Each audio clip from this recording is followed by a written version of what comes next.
As you can see over my left shoulder here, there are still active flames that firefighters are battling. This is the first time in 12 years that Davis County voters have had a chance to vote on a new judge executive. I'm currently on Highway 41 southbound, and right over my right shoulder here is why they made that change in speed limits. I've got some games here. I'm going to try my best attempt at throwing this, but I don't know how good it's going to be. I was close.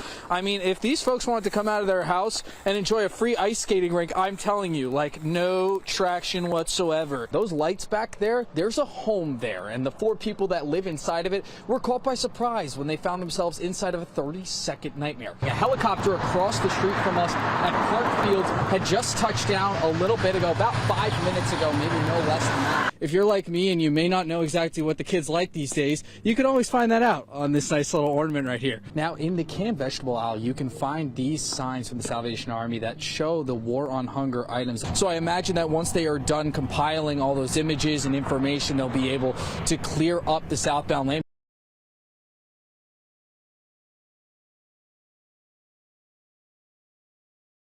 Day 3 in the manhunt for escaped Ohio prisoner Bradley Gillespie yielding the same results. Gillespie nowhere to be found. Atkinson Park has now reopened, and with Memorial Day weekend on deck, Henderson police provided us with the latest update on the search.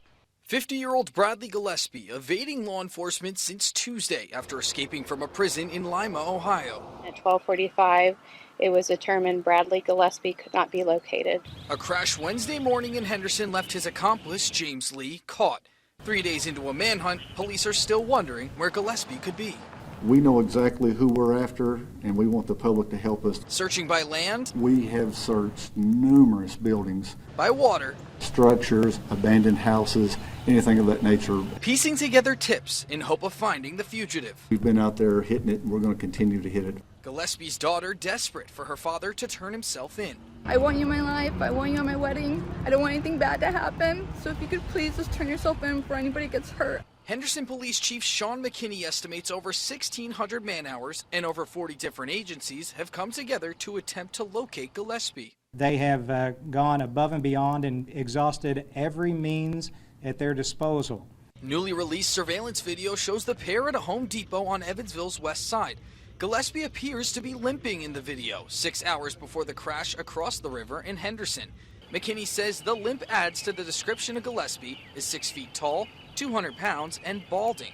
I have been thoroughly impressed at the level of coordination and the level of outreach. Law enforcement say to keep calling in tips of possible sightings. In 3 days alone, 96 tips called in, but not one confirming a sighting of the escapee. We do believe he is a dangerous individual, so I don't want anyone to overlook that fact just because we're 3 days into it. The reward for the tip that directly leads to Gillespie's arrest now sits at $30,000. Police say they aren't slowing down anytime soon. Our number one focus, our number one goal is to bring this man to justice.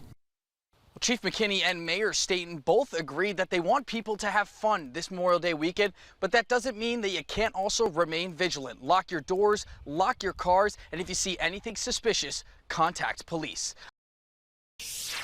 20-year-old Skylar Huff has dealt with a lot throughout her life. To cope, she says she turned to drugs in high school. It started out with marijuana, but her drug use spiraled out of control with harder drugs, and she's been fighting ever since.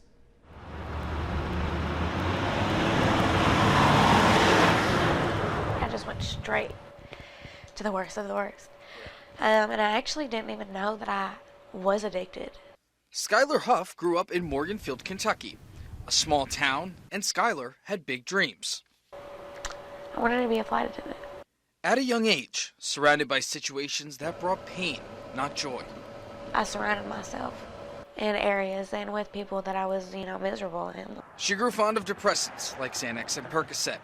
One day, it all changed. Like I was just dabbling and, doing it for funds. But at this point, it's not fun anymore because you're dependent on it. I was angry and I didn't feel nothing. Skylar now realized she'd become addicted to fentanyl. It just has a hold on you and everything in your life does not even matter. You go to work all day and that night you spend it all on drugs. It makes you lie. It makes you a totally different person. Skylar's dream of being a flight attendant was drifting away. She found herself in jail. She knew that a felony conviction on your record meant she could never be a flight attendant. I had to face the realization that my dream had just been ripped away from me.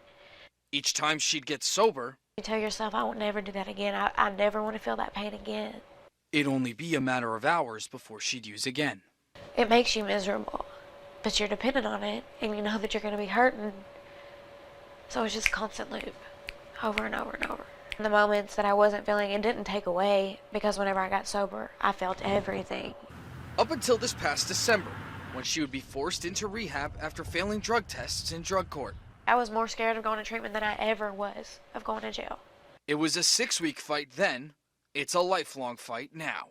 I'm fighting for my mom and for all my siblings so that they don't have to bury me.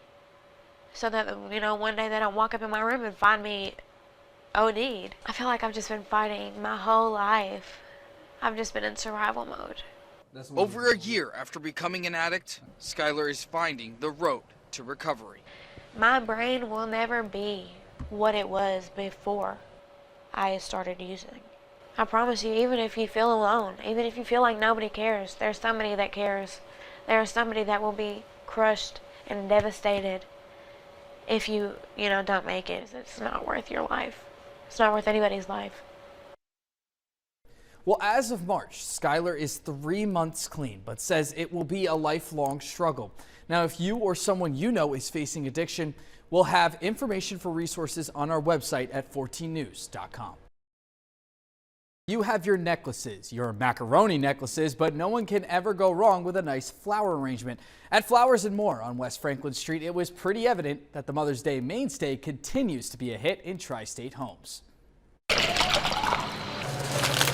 Valentine's is like 2 days, 2 to 3.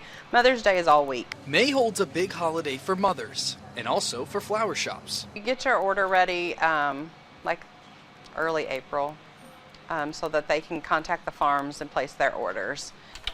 You have to have your vases. You got to have all your supplies. Lots of pretty colors. You got to get extra people to work. It is a process. It's like a month-long process to get ready for this week.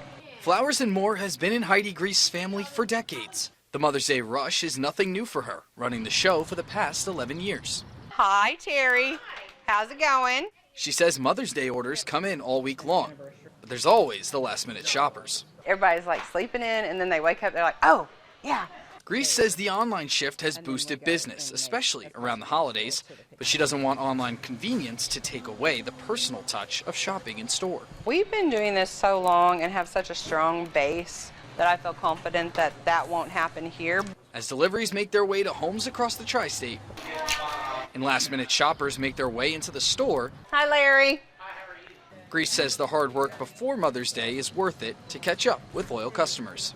The busyness of it, it's kind of like exciting, and we get to see a lot of people that we haven't seen in a while. They'll come in for holidays. Hi, Greg. Good, how are you? So we get to see a lot of different people.